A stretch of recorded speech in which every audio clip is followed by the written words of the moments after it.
Hi all. And then Gandhi came എന്നുള്ള വർക്കിനെ കുറിച്ച് സ്പീഡിലൊന്ന് പറഞ്ഞു പോയല്ലോ, ഒരു summary. Okay, so Jawaharlal Nehru തൻ്റെ ബുക്കായിട്ടുള്ള ദ ഡിസ്കവറി ഓഫ് ഇന്ത്യയിൽ എഴുതിയിട്ടുണ്ട് ഗാന്ധിജീനെക്കുറിച്ച്, ഗാന്ധിജിയുടെ വരവിനെക്കുറിച്ച്. അതാണ് നമുക്ക് ഈ ഒരു വർക്കിൽ പഠിക്കാനുള്ളത്.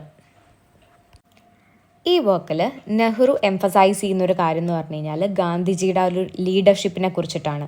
അതുപോലെ തന്നെ ഗാന്ധിജീനെ പറയുന്നത് ഒരു ലൈറ്റായിട്ടാണ്, ഡാർക്ക്നെസ് റിമൂവ് ചെയ്യാൻ വേണ്ടി വന്ന ഒരു ലൈറ്റായിട്ട് ഗാന്ധിജീനെ പറയുന്നു.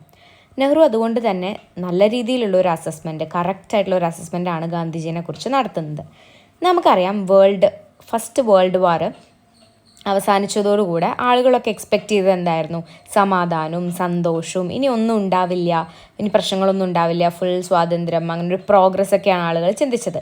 പക്ഷേ ഫസ്റ്റ് വേൾഡ് വാർ കഴിഞ്ഞതിന് ശേഷം ഭയങ്കരമായിട്ടുള്ള റിപ്രസീവായിട്ടുള്ള ആളുകളെ ഇങ്ങനെ ഞെരുക്കി അമർത്തുന്ന രീതിയിലുള്ള റൂൾസും മാർഷ്യൽ ലോ എന്ന് പറഞ്ഞു കഴിഞ്ഞാൽ മിലിറ്ററി ലോസ് ഒക്കെയാണ് വന്നത്.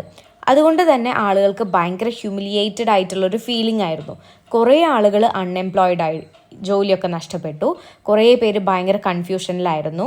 എങ്ങനെയാണ് ഇന്ത്യനെ ഈ പോവർട്ടിയിൽ നിന്നും, ഈ ഒരു മിസറിയിൽ നിന്നൊക്കെ എങ്ങനെ രക്ഷിക്കും ഇന്ത്യനെ എന്ന് ആർക്കും ഒരു ഐഡിയ ഉണ്ടായിരുന്നില്ല. ആ സമയത്താണ് ദൈവദൂതനെ പോലെ ആര് വരുന്നത്? ഗാന്ധിജി വരുന്നത്.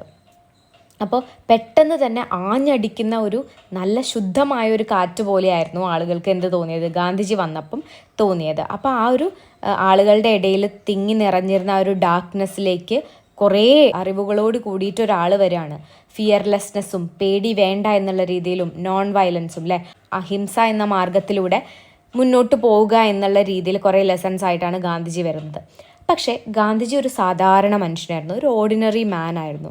നമ്മളിൽ ഒരാളായിരുന്നു ഗാന്ധിജി. അദ്ദേഹത്തിൻ്റെ മെയിൻ ഉദ്ദേശം എന്ന് പറഞ്ഞു കഴിഞ്ഞാൽ ചൂഷണം ചെയ്യപ്പെടുന്ന മനുഷ്യരെ അതിൽ നിന്ന് രക്ഷിക്കുക എന്നുള്ളതായിരുന്നു. അതുപോലെ തന്നെ ചൂഷണം ചെയ്യാനുള്ളൊരു ടെൻഡൻസി ആളുകളിൽ ഉണ്ടാവുകയാണെങ്കിൽ അത് സ്റ്റോപ്പ് ചെയ്യുക, അതായിരുന്നു അദ്ദേഹത്തിൻ്റെ മെയിൻ ഉദ്ദേശം. ആൻഡ് അദ്ദേഹത്തിൻ്റെ ടീച്ചിങ്സ് കൂടുതൽ നമുക്ക് പറഞ്ഞു തന്നിരുന്ന കാര്യങ്ങളെന്ന് വെച്ച് കഴിഞ്ഞാൽ ഫിയർലെസ്നെസ്സും ട്രൂത്താണ്. സത്യം വേണം, അതുപോലെ തന്നെ പേടിക്കേണ്ട ആവശ്യമില്ല എന്നുള്ളതാണ് അദ്ദേഹം കൂടുതലായിട്ട് നമ്മളിൽ ഇൻജെക്റ്റ് ചെയ്തിരുന്ന കാര്യം. ആൻഡ് ഓരോ മനുഷ്യന്മാരുടെയും, അതായത് സാധാരണക്കാരായ ഓരോ മനുഷ്യന്മാരുടെയും വെൽഫെയറിന് വേണ്ടിയിട്ടാണ് അദ്ദേഹം ഇത്രയ്ക്കും എഫേർട്ട് ഇട്ടിട്ടുണ്ടെന്ന് പറയാം. പിന്നെ നമുക്ക് പേടി ഉണ്ടാവാത്തൊരവസ്ഥയിലാണ് നമുക്ക് സത്യം പറയാൻ പറ്റുള്ളൂ, അല്ലേ? അതുകൊണ്ട് തന്നെ ഗാന്ധിജി പറഞ്ഞിട്ടുണ്ട്, ഒരു കാര്യത്തിനും പേടിക്കരുത്. കാരണം നമുക്ക് സത്യം എവിടെയും എപ്പോഴും വിളിച്ചു പറയേണ്ട ഒരു അവസ്ഥ ഉണ്ടാവും. അപ്പോൾ ആ സമയത്ത് നമുക്ക് പേടി ഉണ്ടെങ്കിൽ നമ്മളിങ്ങനെ മടിച്ചു നിൽക്കും. അതുകൊണ്ട് ഒന്നിനെയും പേടിക്കരുതെന്ന് ഗാന്ധിജി നമ്മളെ പഠിപ്പിച്ചിട്ടുണ്ട്. ആൻഡ് ഗാന്ധിജി ആരുടെ ലീഡറായി? നമ്മുടെയൊക്കെ പീപ്പിളിൻ്റെ ലീഡറായി. ആൻഡ് അതുകൊണ്ട് തന്നെ അതിലൂടെ തന്നെ ഫിയർ എന്ന് പറയുന്ന, പേടി എന്ന് പറയുന്ന കാര്യം ഒരുപാട് ആളുകളിൽ നിന്ന് പോയി എന്ന് തന്നെ നമുക്ക് പറയാൻ പറ്റും. ഒരു സൈക്കോളജിക്കൽ ആയിട്ടുള്ളൊരു ചേഞ്ച് ആയിരുന്നു. Psychology means it is related to mind. അപ്പം മൈൻഡിന് തന്നെ വന്ന ഒരു മാറ്റമാണ് ഗാന്ധിജി നമുക്ക് തന്നത്. ആൻഡ് അതുപോലെ തന്നെ സൈക്കോളജിക്കൽ ആയിട്ടുള്ള റിയാക്ഷൻ ഉണ്ടായിരുന്നു. നമുക്കറിയാം ആളുകൾക്ക് എപ്പോഴും ഒരു ഷെയിംഫുൾ ഫീലിംഗ് ഉണ്ടായിരുന്നു. ഇങ്ങനെ ഫോറിൻ റൂളിൻ്റെ അണ്ടറിലായിരുന്നല്ലോ, ബ്രിട്ടീഷ് റൂളിൻ്റെ അണ്ടറിലായിരുന്നു നമ്മൾ. അപ്പോൾ ആളുകൾക്ക് ഭയങ്കര ഷെയിംഫുൾ ആയിട്ടുള്ള ഒരു സിറ്റുവേഷൻ ആയിരുന്നു. ഇപ്പോഴാണ് ആളുകളിലേക്കൊരു കാര്യം വന്നത് ഗാന്ധിജി വന്നതോടുകൂടി. എന്താണ്? To throw away the foreign rule ഒന്നും വേണ്ട നമുക്ക്, അല്ലെ? അത് വലിച്ചെറിയാനുള്ള ഒരു ഊർജം കൊണ്ടുവന്നത് ഗാന്ധിജിയാണ്. സോ അദ്ദേഹം ഒരു മില്യൺസ് ഓഫ് ആളുകളുടെ മനസ്സ് തന്നെ മാറ്റിയിട്ടുണ്ട്, അല്ലെങ്കിൽ ഇൻഫ്ലുവൻസ് ചെയ്തിട്ടുണ്ട് പല തലത്തിലായിട്ട്. പല രീതിയിലും പല ആളുകൾ പല സിറ്റുവേഷൻസിലും എങ്ങനെ റിയാക്ട് ചെയ്തിട്ടുണ്ടെന്നാണ് പറയുന്നത്. ചിലർ ചേഞ്ചിന് വേണ്ടി നിന്നിട്ടുണ്ട്, ചിലർ ടോട്ടൽ ചേഞ്ചിന് വേണ്ടി നിന്നിട്ടുണ്ട്, ചിലർ ചേഞ്ചും വേണ്ടാന്ന് പറഞ്ഞ് നിന്നവരും ഉണ്ട്. ഈ സമയത്താണ് ഗാന്ധിജി ഒരു 2-fold ആക്ഷൻ എടുക്കുന്നത്. ഒന്നെന്ന് പറയുന്നത് ഫോറിൻ റൂളിനെ ചലഞ്ച് ചെയ്യുക, അതിനെ റെസിസ്റ്റ് ചെയ്യുക എന്നുള്ളതും. മറ്റേതെന്ന് പറയുന്നത് സൊസൈറ്റിയിൽ നടക്കുന്ന ചീത്ത കാര്യങ്ങളുണ്ടല്ലോ, സോഷ്യൽ ഈവിൾസിനെതിരെ നമ്മൾ ഫൈറ്റ് ചെയ്യുക എന്നുള്ളതും. ഈ 2 ആക്ഷൻസാണ് ഗാന്ധിജി മുന്നോട്ട് ഇട്ടത്. ഈ സമയത്താണ് fundamental objective of the Congress വന്നത്. എന്തായിരുന്നു? പൊളിറ്റിക്കൽ ഫ്രീഡം അച്ചീവ് ചെയ്യണം നമ്മൾ എന്നുള്ള ഒരു കാര്യം വന്നത്. അതുകൊണ്ട് തന്നെ ഗാന്ധിജിയുടെ ഇൻഫ്ലുവൻസോട് കൂടെ കുറേ ആളുകൾ അവരുടെ ടൈറ്റിൽസ് ഗീവ് അപ്പ് ചെയ്യാൻ റെഡിയായിരുന്നു. അവർക്ക് കിട്ടിയിരുന്ന ആ ഒരു ടൈറ്റിൽ, ആ ഒരു പദവിയൊക്കെ ഉപേക്ഷിക്കാൻ തയ്യാറായിരുന്നു. അങ്ങനെ എല്ലാ ആളുകളും റെസ്പെക്റ്റ് ചെയ്യുന്നുണ്ടായിരുന്നല്ലോ ബ്രിട്ടീഷ് ടൈറ്റിൽസ്, അതൊക്കെ അവർ ഒഴിവാക്കി. ഇനി ബ്രിട്ടീഷ് ടൈറ്റിൽസ് ഒന്നും റെസ്പെക്റ്റ് ചെയ്യേണ്ട ആവശ്യമില്ല എന്നുള്ള രീതിയിൽ വന്നു. ഗാന്ധിജിയുടെ ലീഡർഷിപ്പിൽ പുതിയ വാല്യൂസും പുതിയ വേ ഓഫ് ലൈഫും ഉണർന്നു വന്നു എന്ന് തന്നെ പറയാം. കുറേ ആളുകൾ ചെറിയ സിംപിളർ ആയിട്ടുള്ള വേയ്സൊക്കെ എടുത്തു കേട്ടോ, സിമ്പിൾ ഡ്രസ്സൊക്കെ ഇട്ടു. കാരണം ഗാന്ധിജി അങ്ങനെ സിമ്പിൾ ക്ലോത്ത്സ് ആയിരുന്നല്ലോ ഇട്ടിരുന്നത്. അപ്പോൾ അതുകൊണ്ട് ചില ആളുകൾ അങ്ങനത്തെ ഒരു കാര്യം അഡോപ്റ്റ് ചെയ്തു. അദ്ദേഹത്തിൻ്റേതായിട്ടുള്ള സ്വന്തം ഐഡിയാസും കാര്യങ്ങളൊക്കെ ഉണ്ടായിരുന്നു. ഇന്ത്യനെ ഫ്രീ ആക്കാൻ വേണ്ടിയിട്ട്. അങ്ങനെ അദ്ദേഹം ഇന്ത്യൻ വില്ലേജസിൻ്റെ റീഹാബിലിറ്റേഷന് വേണ്ടിയിട്ട് കുറേ വോളണ്ടിയേഴ്സിനെയൊക്കെ അയച്ചിട്ടുണ്ടായിരുന്നു കേട്ടോ. ഈ മെസ്സഞ്ചേഴ്സ് എന്ത് ചെയ്തു എന്ന് വെച്ച് കഴിഞ്ഞാൽ കുറേ ഇന്ത്യൻസ് ഇങ്ങനെ പെട്ടുപോയൊരവസ്ഥയിൽ കുറേ ഷെല്ലുകളിൽ ഒതുങ്ങിക്കൂടിയവരുണ്ടായിരുന്നു. അവരിനെയൊക്കെ ഹെൽപ്പ് ചെയ്ത് പുറത്തേക്ക് കൊണ്ടുവരാനായിട്ട് ഗാന്ധിജിക്ക് സാധിച്ചിട്ടുണ്ട്. അതുപോലെ തന്നെ ഇന്ത്യയെ ഒരു ക്ലാസ് ഡിസ്റ്റിങ്ഷനോ അതുപോലെ തന്നെ റിജിഡ് കാസ്റ്റ് സിസ്റ്റം ഒന്നും ഇല്ലാത്തൊരു സ്ഥലമാക്കി മാറ്റണമെന്ന് ഏറ്റവും കൂടുതൽ ആഗ്രഹിച്ചിട്ടുള്ള ഒരാളാണ് ഗാന്ധിജി.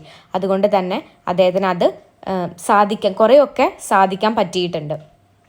ആൻഡ് ഗാന്ധിജിനെ സംബന്ധിച്ച് ഒരു ഐഡിയൽ ഇന്ത്യ എന്ന് പറയുന്നത് അൺടച്ചബിലിറ്റിയുടെ ഒന്നും ആവശ്യമില്ല അല്ലേ, തൊട്ടുകൂടായ്മ എന്ന് പറയുന്ന ഒരു സംഭവം അതൊന്നും ആവശ്യമില്ല എന്നുള്ള രീതിയിൽ അദ്ദേഹം പറഞ്ഞത്. അപ്പം അതുപോലെ തന്നെ ഡ്രഗ്സ്, ലഹരികൾ, ആൽക്കഹോൾ അങ്ങനത്തെ കാര്യങ്ങളൊന്നും വേണ്ട എന്നുള്ള രീതിയായിരുന്നു. അപ്പോൾ അദ്ദേഹത്തിനെ സംബന്ധിച്ച് ഇതൊന്നും ഇല്ലാത്തൊരു ഇന്ത്യയാണ് ഐഡിയൽ ഇന്ത്യ. സോ നെഹ്റു പറയുന്നത് എന്താ വെച്ചാൽ ഗാന്ധിജി തൻ്റെ ഹിന്ദു ഇൻഹെറിറ്റൻസിൽ അത്രയും പ്രൗഡായിരുന്നു.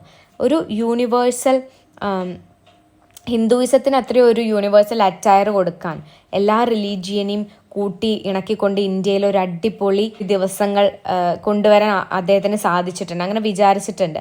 ആൻഡ് ഇന്ത്യൻ കൾച്ചർ എന്ന് പറഞ്ഞു കഴിഞ്ഞാൽ ഗാന്ധിജിയെ സംബന്ധിച്ച് ഇന്ത്യൻ കൾച്ചർ എന്ന് പറഞ്ഞു കഴിഞ്ഞാൽ എല്ലാത്തിൻ്റെ ഒരു ഫ്യൂഷനാണ്.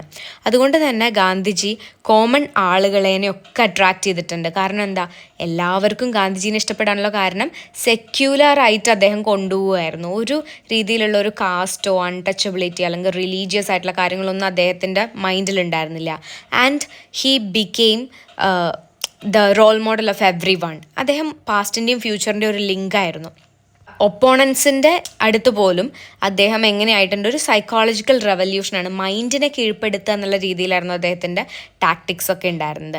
ആൻഡ് ഈ ഒരു പീസിൽ നെഹ്റു സംസാരിക്കുന്നത് ഗാന്ധി വളരെ സിൻസിയർ ആയിട്ടുള്ള ഒരാളായിട്ടാണ്. ആൻഡ് അത് സിൻസിയർ ആയിട്ട് തന്നെ അദ്ദേഹം പ്രസൻറ്റ് ചെയ്തിട്ടുണ്ട്. അതുകൊണ്ട് തന്നെ ഗാന്ധിയുടെ ഇൻഫ്ലുവൻസ് ഇന്ത്യൻ പീപ്പിളിൽ എങ്ങനെയായിരുന്നു, ഇന്ത്യൻ മൈൻഡിൽ എങ്ങനെയായിരുന്നു എന്നുള്ളതിൻ്റെ ഒരു ക്ലിയർ പിക്ചർ നമുക്കിത് വായിക്കുമ്പോൾ കിട്ടും. വേർഡ്സിലൂടെ നമ്മൾ പറയുമ്പോൾ ഗാന്ധി ഒരു ലീഡർ മാത്രമായിരുന്നില്ല, അദ്ദേഹത്തിൻ്റെ പ്രവൃത്തിയിലും അദ്ദേഹം ഇന്ത്യൻസിൻ്റെ ഇടയിൽ വളരെ വലിയ ഒരു പൊസിഷൻ എടുത്തിട്ടുള്ള ഒരാളാണ്. അപ്പോൾ ഇത്രയും കാര്യങ്ങളാണ് ആൻഡ് ദെൻ ഗാന്ധി കെയിം എന്ന് പറയുന്ന ഈ ഒരു വർക്കിൽ പറയുന്നത്.